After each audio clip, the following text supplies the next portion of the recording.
तो वहीं कर्नाटक के मुख्यमंत्री सिद्धारमैया को हाई कोर्ट से एक बड़ा झटका लगा है। मुद्दा मामले में अदालत ने उनकी याचिका खारिज कर दी है। दरअसल मुद्दा मामले में राज्यपाल थावरचंद गहलोत ने सिद्धारमैया के खिलाफ मुकदमा चलाने को मंजूरी दी थी।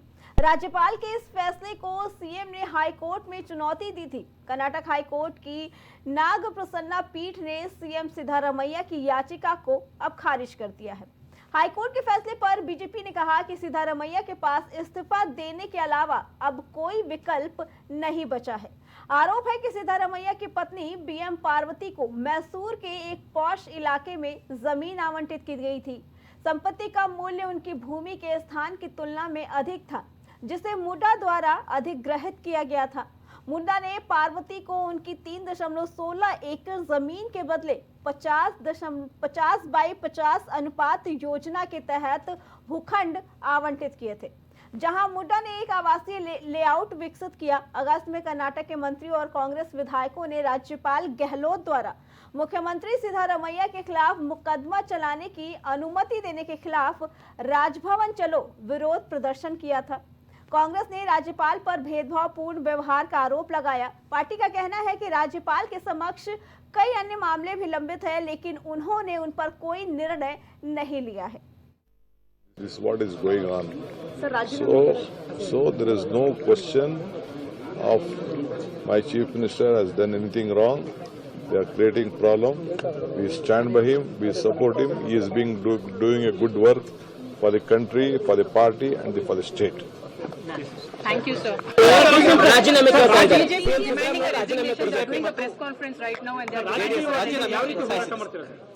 How will you fight it out, sir? See, there is no question. My chief minister has not done anything wrong. He is not involved with any scam. It is a political conspiracy by the BJP to all of us, to all the opposition leaders in the country. This is what is going on.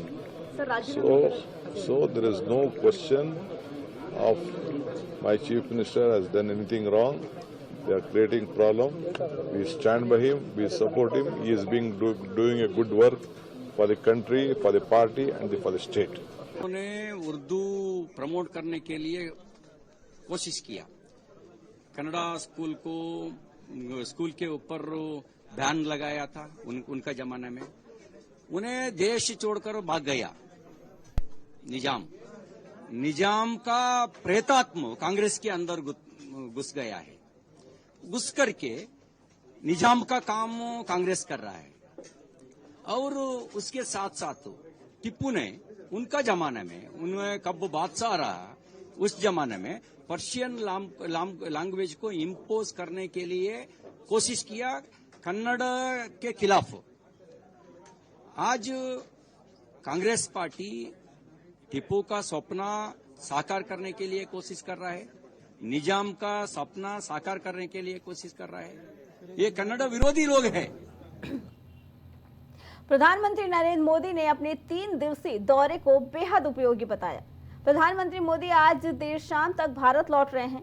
उससे पहले उन्होंने social media x पर post लिखी और US यात्रा का एक video भी शेयर किया। प्रधानमंत्री मोदी ने इस पोस्ट में लिखा, यूएसए यात्रा बेहद उपयोगी और कामयाब रही। इस दौरान विविध कार्यक्रमों में शामिल होने का मौका मिला। इसमें हमारी धरती बेहतर बनाने के मकसद कई विषयों पर ध्यान केंद्रित किया गया। 21 सितंबर से 23 सितंबर के बीच 3 दिवसीय दौरे में पहला दिन प्रधानमंत्री मोदी ने क्वाड शिखर सम्मेलन में हिस्सा लिया। इस दौरान अमेरिकी राष्ट्रपति जो बाइडेन ने पीएम मोदी का गर्मजोशी के साथ स्वागत किया। जो बाइडेन ने पीएम को अपना दोस्त बताया।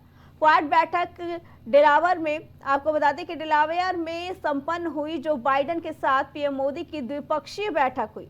बाइडेन ने पीएम मोदी के रूस और यूक्रेन दौरे की प्रशंसा की। दोनों राष्ट्र अध्यक्षों के बीच ड्रोन डील पर चर्चा हुई। प्रधानमंत्री मोदी ने कहा कि विकास की रेस में भारत अब रुकने वाला नहीं।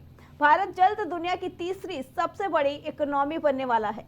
उन्होंने कहा कि सेमीकंडक्टर के क्षेत्र में भी भारत नवाचार कर रहा है। जल्द ही लोग made in India chip Bharat में देख सकेंगे। ये देश को लेकर नई ऊंचाइयों पर जाएगा। इसके बाद प्रधानमंत्री मोदी ने 79वें संयुक्त राष्ट्र महासभा सत्र को संबोधित करते हुए दुनिया को आतंकवाद से सावधान रहने के लिए आगाह किया। उन्होंने युद्ध के दुष्परिणाम पर अपनी बातें कही और शांति तथा मानवता के मूल्यों की स्थापना पर भी जोर दिया।